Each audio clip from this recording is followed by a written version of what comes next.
Hello guys, कैसे हैं आप सब लोग।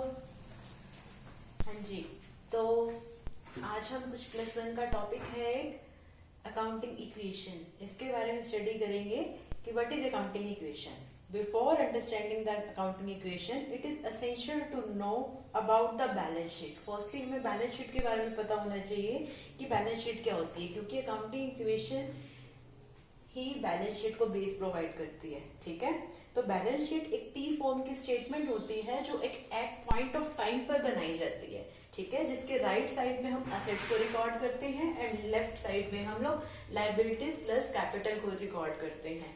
तो यहाँ पे अकाउंटिंग इक्वेशन क्या है हमारी, अकाउंटिंग इक्वेशन क्या होती है, assets is equal to liabilities plus capital. जब हम असेट्स का जो टोटल है वो लायबिलिटीज और कैपिटल के टोटल की हमेशा इक्वल आएगा। ठीक है, हाँ जी। तो इसका मीनिंग क्या है, इसका मीनिंग ये है कि जो बिजनेस में जो असेट्स है हमारी वो जो है या तो फिर कैपिटल के थ्रू परचेज की गई है। कैपिटल मीन्स जो बिजनेस में प्रोप्राइटर होता है वो कुछ जो मनी लगाता है उसको हम कैपिटल बोलते हैं। या तो वो उस मनी से परचेज की गई है या फिर कुछ एक्सटर्नल पार्टी से हमने कुछ फंड्स लिए हैं, हमने वहां से परचेज किया है। तो it means assets is equal to liabilities plus capital. ये हमारे बैलेंस शीट का भी बेस है। तो हमेशा बैलेंस शीट का टोटल हमेशा इक्वल आता है। लेफ्ट साइड में लायबिलिटीज और कैपिटल हम रिकॉर्ड करते हैं एंड राइट साइड में हम लोग असेट्स को रिकॉर्ड करते हैं। एसेट्स किसी भी टाइप की हो सकती है, चाहे वो फिक्स्ड एसेट है चाहे वो करंट एसेट्स हैं। All type of assets we are recorded into the balance sheet. And liabilities में long term and short term both type of liabilities हम लोग रिकॉर्ड करते हैं। कैपिटल मैंने आपको बताया ही है कि जो मनी इन्वेस्ट करता है बिजनेस में, प्रोप्राइटर स्टार्टिंग में लाता है, उसको बोलते हैं हम कैपिटल। ठीक है, तो इसको हम थोड़ा क्वेश्चन से, इसका सिग्निफिकेंस क्या है, ये हम क्यों करते हैं। ये जो बैलेंस शीट होती है, जो ये जब कोई भी कंपनी की फाइनेंशियल पोजीशन का एक मिरर बताती है, मिरर होता है टाइप से जो पोजीशन बताता है। ये फाइनल फाइनेंशियल स्टेटमेंट होती है बैलेंस शीट। कभी भी कोई भी इन्वेस्टर या फिर potential investor if he want to know about the accounting position of a business, financial position of a firm, then he will see balance sheet of a firm. ठीक है, जहाँ पे वो एसेट्स देखता है, कितने बिजनेस में एसेट्स पड़ी है हमारी, कितनी लायबिलिटीज है बिजनेस की और कितनी कैपिटल है, तो उससे उसको बिजनेस की पोजीशन के बारे में पता चल जाता है। तो इसलिए हम बैलेंस शीट को पोजीशन स्टेटमेंट भी बोलते हैं, जो एक पर्टिकुलर पॉइंट ऑफ टाइम पर ही बनाई जाती है। जैसे for example at the balance sheet as at 31 March 2019। ठीक है, तो एक पर्टिकुलर टाइम पे आपके बिजनेस की पोजीशन को शो करता है कि कितनी आपके बिजनेस में असेट्स है, कितनी लायबिलिटीज है और कितनी कैपिटल है। ठीक है, हाँ जी। तो वैसे जब भी हम कोई अकाउंटिंग में ट्रांजेक्शन को रिकॉर्ड करेंगे तो जो हमारी डबल एंट्री सिस्टम पे बेस्ड है, आपको पता है कोई भी ट्रांजेक्शन होगी तो एक बार तो वो डेबिट इफेक्ट डालेगी, फिर वो क्रेडिट डालेगी। असेट्स का हमारा डेबिट बैलेंस होता है, लायबिलिटीज और कैपिटल का हमारा क्रेडिट बैलेंस होता है। ठीक है, तो कभी भी हम कुछ असेट परचेज करेंगे या सेल करेंगे या कुछ भी कोई डेबिट एंट्री होगी तो अल्टीमेटली दूसरा जो इसका इफेक्ट होगा वो नेगेटिव, वो क्रेडिट में होगा। इट मीन्स एक एंट्री डेबिट होगी और एक एडजस्टमेंट का, एक ट्रांजेक्शन का जो इफेक्ट होगा वो क्रेडिट होगा। तो it means by the same amount, और जो अमाउंट होगी वो सेम रहेगी। ठीक है, तो इसका तभी तो कहते हैं हम लोग असेट्स में कुछ भी ट्रांजेक्शन होती रहेंगे तो उसका एट लास्ट वो लायबिलिटी और कैपिटल को अगर ऐड करेंगे तो उसके इक्वल आ जाएगा। ठीक है, तो हमेशा ध्यान रखना इस चीज का, ये लास्ट में इक्वल आता है तो आपको उसको टैली करने के लिए आपको पता चल जाएगा कि आपका क्वेश्चन राइट है, आपने सब तरीके से सही तरीके से सब चीजें रिकॉर्ड की हैं। तो फॉर एक छोटा सा एग्जाम्पल मैंने यहाँ पे लिया आपको समझाने के लिए। ठीक है, देखो कुछ हद तक इसमें हम क्लियर कर पाएंगे कि कैसे अकाउंटिंग इक्वेशन में हम रिकॉर्ड करते हैं सब कुछ। जैसे फॉर एग्जांपल सपोज करते हैं राम ने कोई बिजनेस स्टार्ट किया। ठीक है, फर्स्ट ट्रांजेक्शन है, उसने 50,000 की कैपिटल लगाई।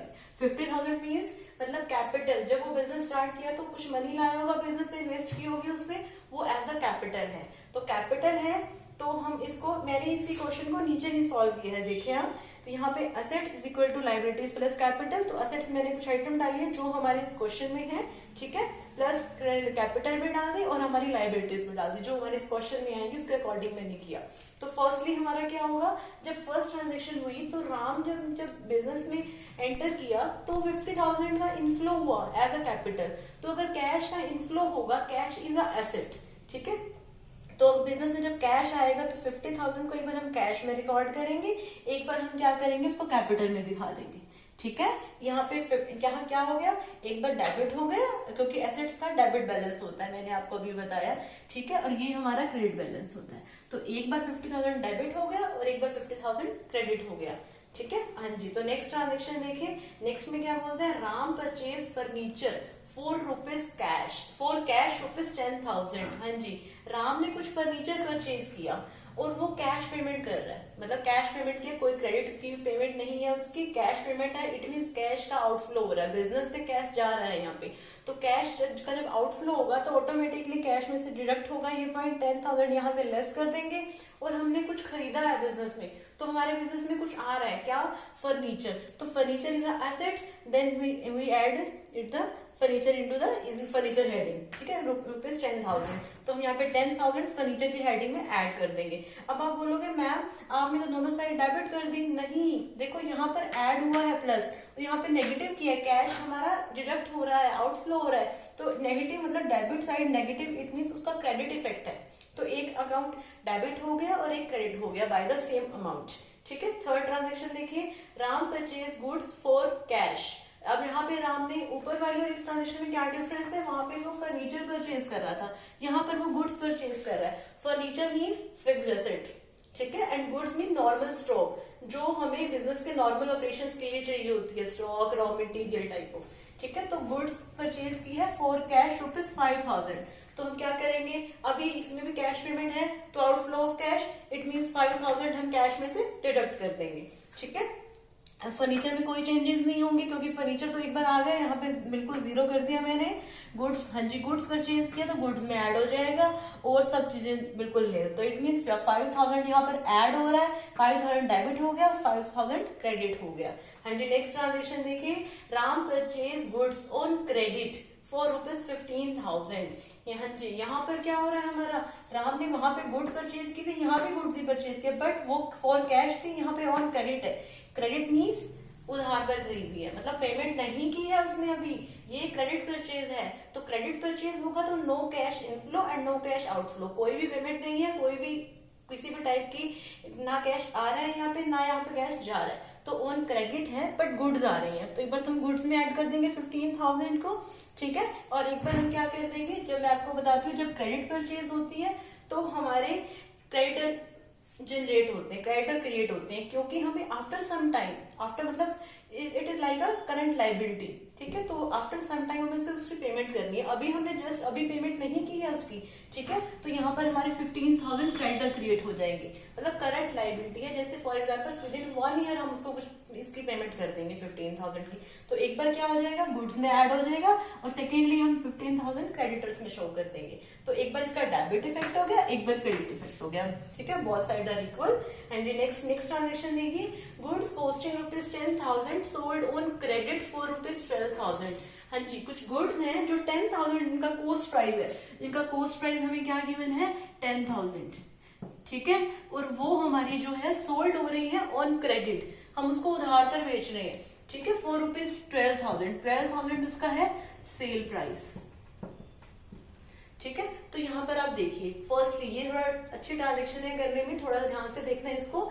गुड्स जो है 10,000 की सोल्ड हो रही है, कॉस्ट प्राइस क्या है 10,000, इट मींस जो गुड्स है हमारी, गुड्स में से हम कितना डिडक्ट करेंगे 10,000, नॉट 12,000, उसकी सेल प्राइस है 12,000। अब हमें पता है कॉस्ट उसकी 10,000 है, तो हम यहाँ 12,000 लेस ना करके 12,000 ना करके कॉस्ट प्राइस लेस कर देंगे 10,000, और फिर हम, और सेल कितने की हो रही है 12,000 की। अब सेल कैसे हो रही है, not cash sale, it is a credit sale, sold on credit, credit पर है, तो it means no cash inflow, cash का कोई इनफ्लो नहीं है बिजनेस में यहाँ पर। तो अगर कैश का इनफ्लो नहीं, जैसे वहां पे हमने अभी क्रेडिट परचेज किया था, यहाँ पे क्रेडिट सेल हो गया। जब क्रेडिट परचेज करते हैं तो हमारे क्रेडिटर्स क्रिएट होते हैं, और जब क्रेडिट सेल होता है तो हमारे डेटर्स क्रिएट हो रहे हैं। It means with in some time, with in some future, some time तो हमें कुछ मिल जाएगी, ये हमारी करंट एसेट है, ये इसको हम करंट एसेट डेटर्स में डाल देंगे, ठीक है। अगर कोई नाम गिवन होता कि किसको बेची मैंने तो उसका नाम डाल देते, वैसे वो डेटर हो गया, ठीक है। तो यहाँ पे 12,000 हम लोग कितने की सेल हो रही है, सेल प्राइस क्योंकि डेटर हमें आफ्टर सम टाइम कितनी पेमेंट करेगा 12,000 की, ठीक है। तो हम 12,000 हमारे डेटर्स क्रिएट हो गए, तो डेटर में ऐड कर देंगे, करंट एसेट है इसलिए हम इसको एसेट वाली साइड डाल रहे हैं, ठीक है। तो अब नेक्स्ट पॉइंट क्या है, देखो अब ये प्रॉब्लम है कि यहाँ पे ये 12,000 है, यहाँ पे 10,000 है, तो मैंने आपको कहा था बाय द सेम अमाउंट से कुछ एंट्री होती है, वो डेबिट होती है और क्रेडिट होती है। तो यहाँ पे 2,000 का डिफरेंस है। तो देखिए आप, अगर आपकी कोई चीज 10,000 की है और 12,000 में सेल हो रही है, तो इट मीन्स 2,000 आपको इनकम मार्जिन है, यहाँ पे प्रॉफिट है डायरेक्टली। तो उससे क्या हो जाएगा, आपकी कैपिटल इंक्रीज हो रही है, ठीक है।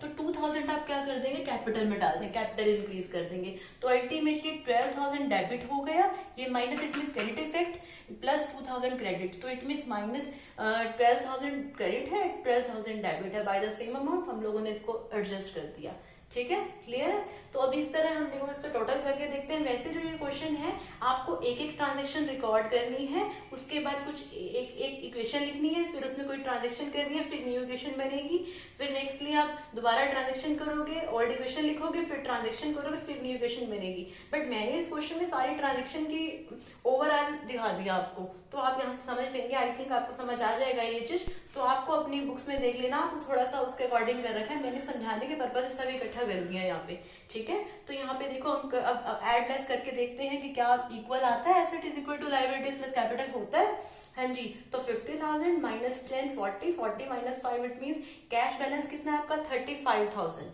ठीक है। एंड फर्नीचर 10,000 का at the end of the year. Goods कितने की है, 5 प्लस 15 की हमने परचेज की थी, 20,000 थी, उसमें 10,000 की सेल हो गई थी, तो 10,000 बच गया था। तो 10,000 की गुड्स हो जाएंगी यहाँ पर हमारी। डेटर्स कितने की है 12,000, it means 35 plus 10 45 plus 10 55 plus 12 67,000। तो हमारी एसेट्स कितने की है 67,000 की, ठीक है, हाँ जी। और लाइबिलिटीज कितनी की है हमारी, लाइबिलिटीज हमारी 15,000 क्रेडिटर्स की है, 15,000 प्लस कैपिटल कितनी की है, कैपिटल है हमारी 52,000। तो इट मीन 67 और प्लस ये 67। तो मैंने आपको बताया था कि डबल इफेक्ट होता है, असेट का जो टोटल होता है वो हमेशा लाइबिलिटीज और कैपिटल के इक्वल होता है। तो ये हमारा आ गया। आई थिंक आप लोगों को समझ आ गई होगी ये क्वेश्चन की किस तरह हमें हर ट्रांजेक्शन करनी है और उसको किस तरह हमें उसको अकाउंटिंग इक्वेशन में फिट करना है, रिकॉर्ड करना है, एंड आफ्टर सम न्यू हो जाएगा। अगर यहाँ पर कुछ ऊपर नीचे हो जाता है, मतलब बैलेंस इक्वल नहीं आएगा, इट मीन आपने क्वेश्चन में कुछ गलत रिकॉर्ड कर दिया, आपने कुछ आइटम इक्वल अमाउंट से मतलब नहीं रिकॉर्ड किया है, जो डेबिट आना चाहिए या फिर क्रेडिट आना चाहिए, बाय द सेम अमाउंट होता है, ये ध्यान रखना, इसका रूल होता है हमारे अकाउंट्स का, ठीक है। तो आई थिंक आपको ये चीज समझ आ गई होगी। सो गाइस, ठीक है, थैंक यू।